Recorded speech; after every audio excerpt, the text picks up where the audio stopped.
When you're an independent employer, it's your choice who will provide your care, how they do that, and when. That starts right from the recruitment process. When you have a need for an employee, it can be tempting to take the least bad option from what's become available to you. Now, in a massive workplace, the least bad option might do quite well, and you might not have to see them day to day. Certainly don't have to be naked in front of them. That would be a bad thing. But some of those situations are very different when someone is supporting you and assisting you in your own home. I have, on more than one occasion, ended up with what's called Hobson's choice, which is where actually there's only one person, but you still need to decide whether that's the right person for you. It's really important when you're a PA user not just to take somebody because they're the only person left. Because if you are not comfortable with them, or you don't think they're right for the job, for heaven's sakes, don't employ them. You will only regret it later. Trust me, I've done it. When you're deciding whether to employ someone, think about the role you're employing them for and whether that person will meet your needs. If not, start looking again for someone else. You might like a person, but you want to go out and have a drink with them, or go for a coffee, or go to parties with them. You do not want them to be the person who contributes to your quality of life and safety in your home. Be open-minded and consider people who might not meet your assumptions or what you're being told you should look for. It was between like two people, and the person, she was like more qualified. She'd been like a nurse for like 15 years. And then I think it says a lot about the person, if they suddenly don't say anything, don't respond to your messages. I'm glad I didn't really employ them, because, if they brought that attitude to work, I wouldn't want that. So I think it happens for the right reasons. So you just got to look at it in that way. When your new PA starts, set expectations, boundaries, and your leadership style from the very beginning. Getting people immersed from induction in the reality of the expectations for both sides is brilliant. And it means that you as the employer can also deal with any misunderstandings very early on and make sure that it's clear that you are the employer and that your style as a manager of people gets to be the dominant one, not the employees. Because there is always a danger with PAs that very efficient PAs can take control of the employment relationship. And it's your home, your comfort, your privacy, your boundaries. So that's one of the things to set up clearly as an expectation in advance. You have to think on your feet and, deal with these other things. It gives you a bit more responsibility, because I think like people, without a disability, I think, they get these like responsibilities a lot earlier on. So like it was quite a shock for me when I had to deal with these things. It's very difficult to be a boss to somebody who's wiping your backside and drying your body and has seen all your bits and bobs and is doing everything for you. It's very, very difficult, but I think you've just always got to not go over that line. And I think your conscience tells you, your gut feeling tells you. If you tell your new PA that if they do what they're told, they can't go far wrong, there's a lot of reassurance in that. And I think there's a lot of reassurance when you're starting off, but also it's a good base for a working relationship, isn't it? Is somebody's giving the instructions and somebody's following the instructions, and that's both of your roles. And when you say it like that, it's not so different from, well, maybe more simple, but it's not so different from most jobs, is it? Once there's somebody giving instructions and somebody following them. The approach I take is just like you're managing any kind of relationship with a colleague or someone you work with.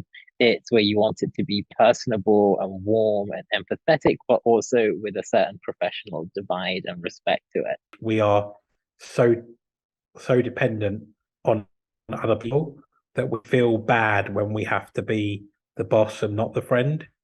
And it's a really tough one.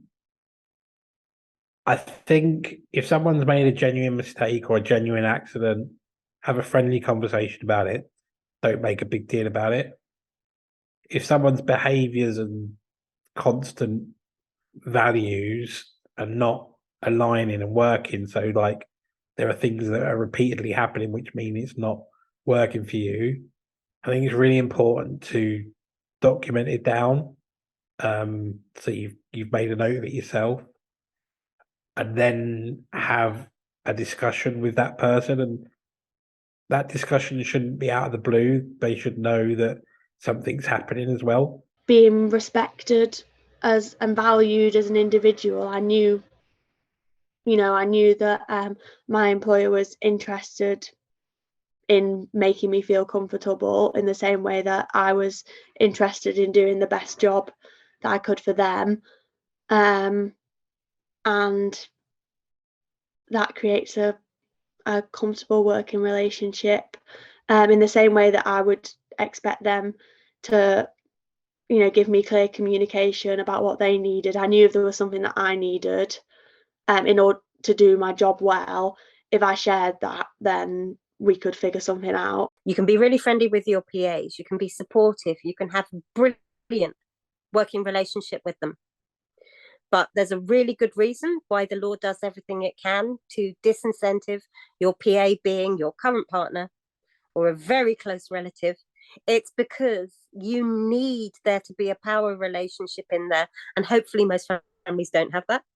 You need there to be a clarity that one of your PA's tasks is to make your life as good as possible. And that may impose restrictions, legitimate restrictions on some things they would otherwise do in their lives. It's helpful to put all the training, information and procedures that you want your team to be aware of in one place. So consider creating an employee handbook. I think one of the key things is to have something on a piece of paper, on email, something laminated, something that gives a brief outline of what you're looking to get done. I had a manual my employer gave me that had loads of information about how they liked to keep their house, and where things were kept, and the sort of like day-to-day jobs in the house, and reading that before I came to work for the first time was really helpful, and made me feel a little bit like I knew the house a bit before I arrived.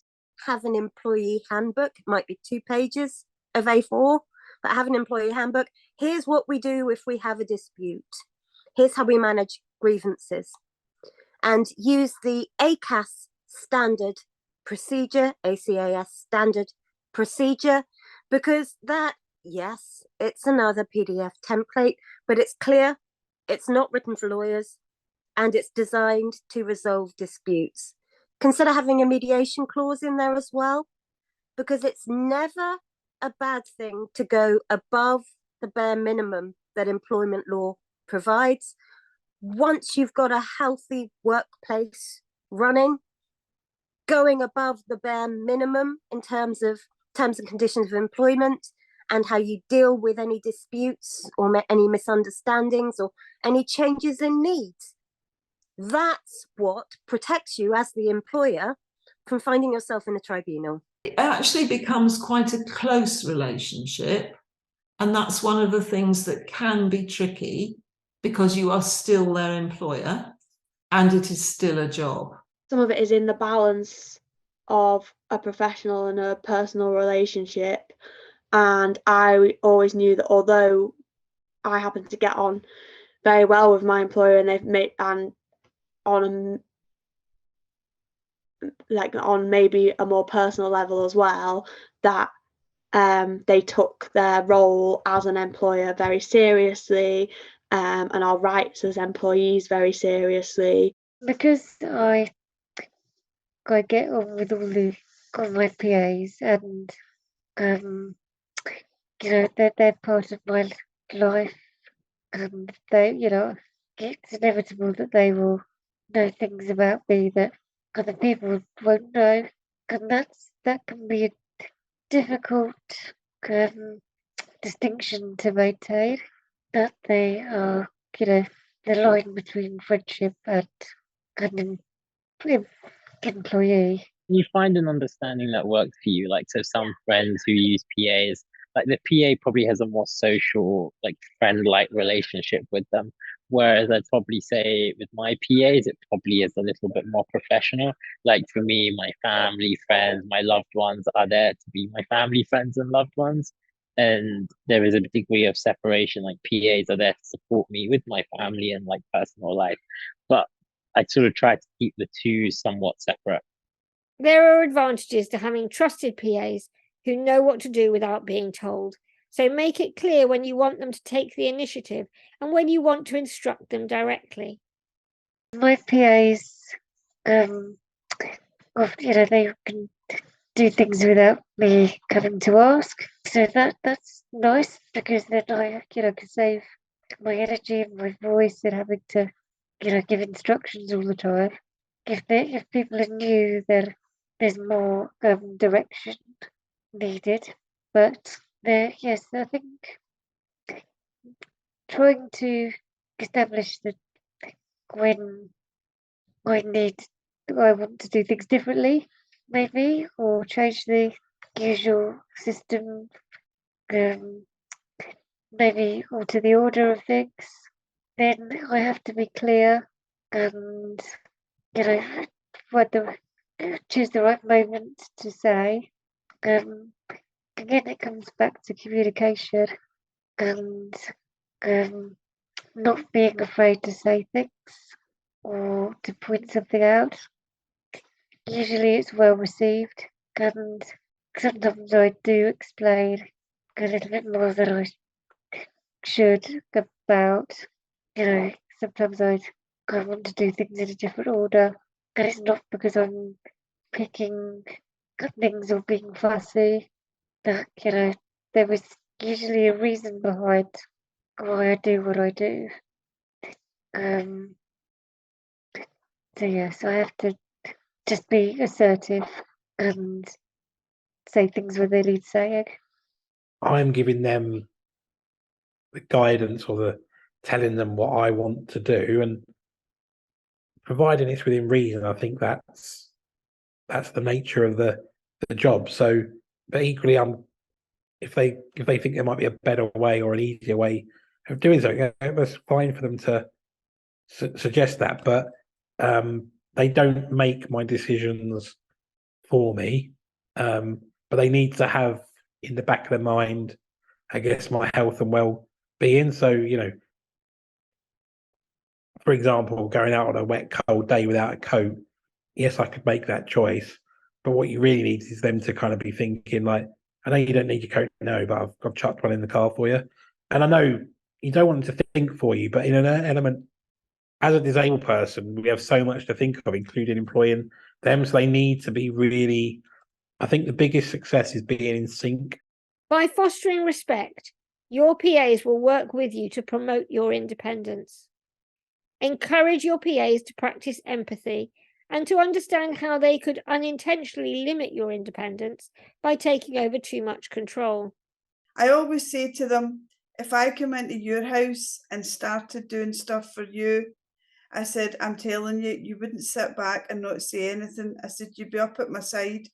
I said, so I'm no different. So I always just try to kind of reflect it back to them to say, well, how would you feel about this? How would you handle that? I ask their opinions. I don't have to go with their opinions, but I find it useful to get a different take on things. I kind of explained to them, can you do this, but can you do it this way? And the reason I'm asking you that is So it's let them see that, because I think people with muscular dystrophy always do things different from everybody else, and there's ways of thinking things up. And to somebody able-bodied, they might be going, "That's nuts," but it works for us. So I always try and explain. It's about communication and being able to have a frank. I think if you from the get-go you have this thing that it's not being asked to do something a certain way or asked not to do something a certain way it's not personal, it's because it needs to be done that way for for somebody's safety or because it's important in somebody's life. There will be plenty of times when you're frustrated about how your PA is doing something, but try not to overuse your authority over small things. There are just times where for the greater good, you do just need to let things go. Sometimes anyone where you're living in the personal space of another person and vice versa, there'll be things that you think, oh, I just don't like that. And vice versa, you'll be doing things that the other person like finds grating. That happens with families, partners, PAs, like everybody.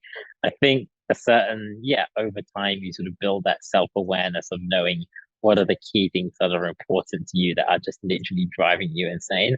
Or what are the things that, you know what, I'm just gonna go do something else. I'm just gonna like let it go. I'm gonna, I don't know, binge watch something on Netflix just to kind of wind down, or I'm gonna go talk to a friend and just like, pour my heart out. Like there's always different things like one can do, right? But I think it is really important to know which situations are the ones worth having some kind of, confrontation or conflict about.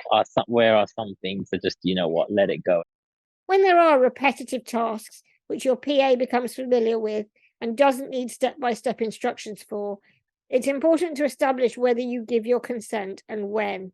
When it comes to any kind of personal or intimate care and support, there are situations which, if you require a person to facilitate you in getting clean, getting dressed, going clubbing, all sorts of things, there's going to be touching. And express consent would be a bit of a nightmare, but you can require it. You can say, ask me before you touch me in any way. Or you can say, ask me before you touch me in any way that's unexpected and that I haven't asked you to do today.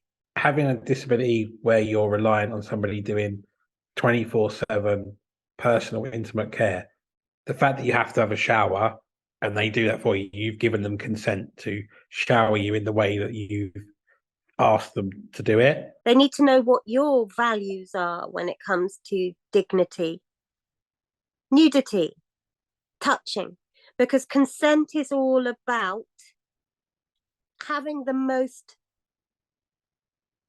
clear and comprehensive understanding of the situation that's about to happen. Communicating consent and permission are also important with your personal space, your possessions, and your money. They would need me to say something along the lines of, can you go in my wallet? I wouldn't expect them just to go in there without doing it. And over time, my carers will learn my passcode on my phone and things, because there'll be times when I'm cold, the Face ID doesn't work. That doesn't mean that when I'm having a poo and I haven't got my phone with me, that they've got consent to unlock it and have a look at my private information. Make it clear to your PAs when you do and don't want them to intervene, and when they are and are not invited into situations. One of the things that's unsaid about PA relationships is being unobtrusive when needed is something that needs to be written into the agreements.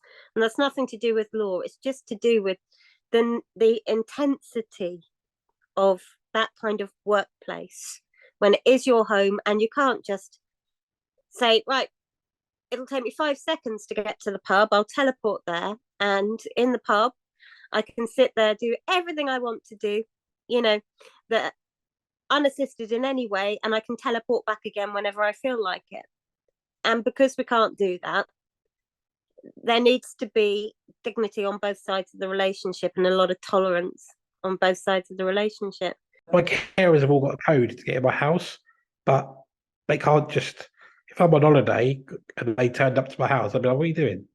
Like, come away. You're not need. If they messaged me and said, oh, Ross, my phone charger's broken, my spare one's at yours, I know you're out of the country, can I go to your house and get my phone charger? I'd be like, yeah, when are you going? I'm going to go on Wednesday, roughly at 12 o'clock. Fine. I know when you came in, when you went out, not a problem. Your PAs will know a lot of information about you, some of which relates to your security, but also many personal things that they see and overhear because they're with you at home and in private. In most workplaces, when people think about data and confidentiality and privacy, they're thinking about the secrets of the employer, the company, and stopping employees from blabbing those secrets or stealing data, stealing business sensitive information.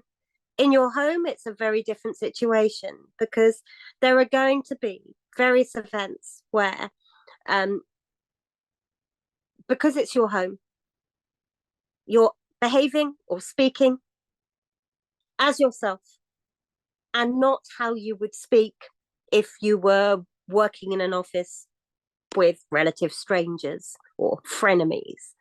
So because it's your home, it's worth thinking about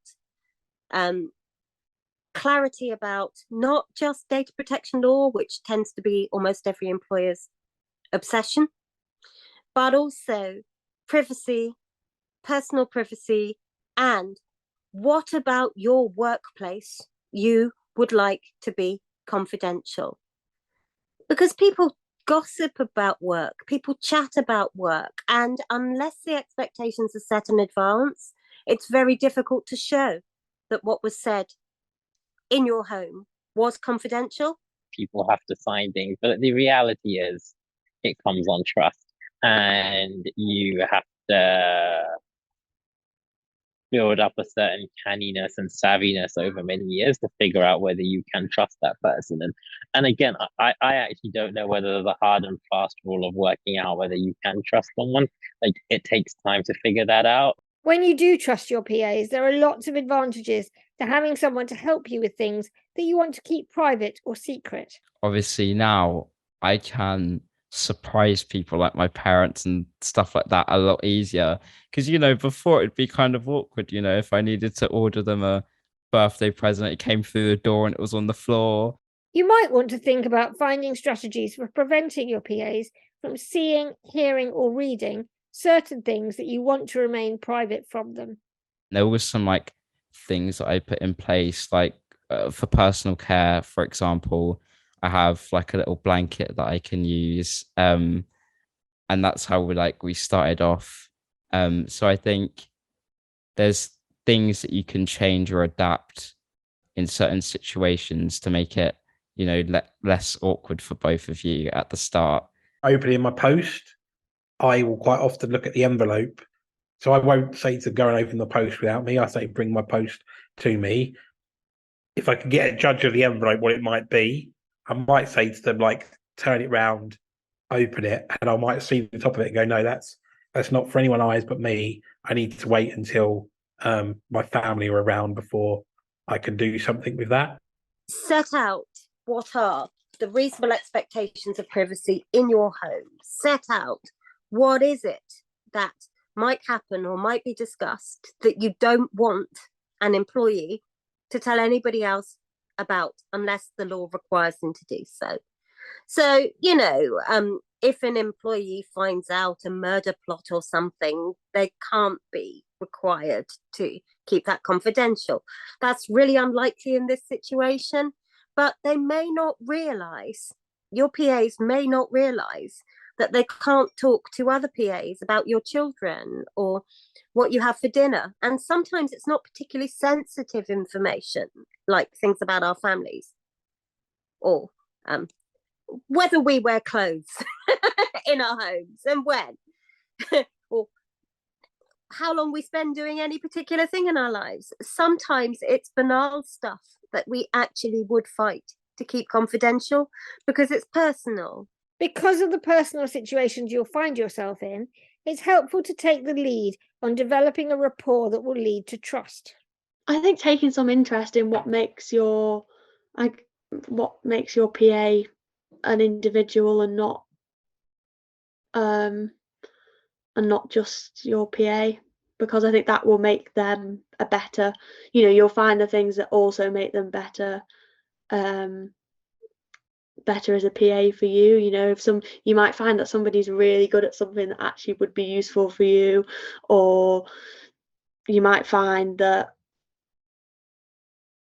there's something that you can talk about in those first awkward few days when everything's a bit, things go a bit wrong, that you might both have a love for Downton Abbey or whatever it might be.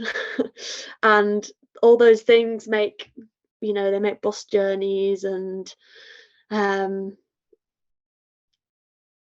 they make all those in-between times a bit easier. Being a good boss and getting to know one another may mean that your PA feels able to trust you with their personal information as well. Apart from the fact that it's the right thing to do, being a listening ear about things going on in their lives can strengthen the working relationship.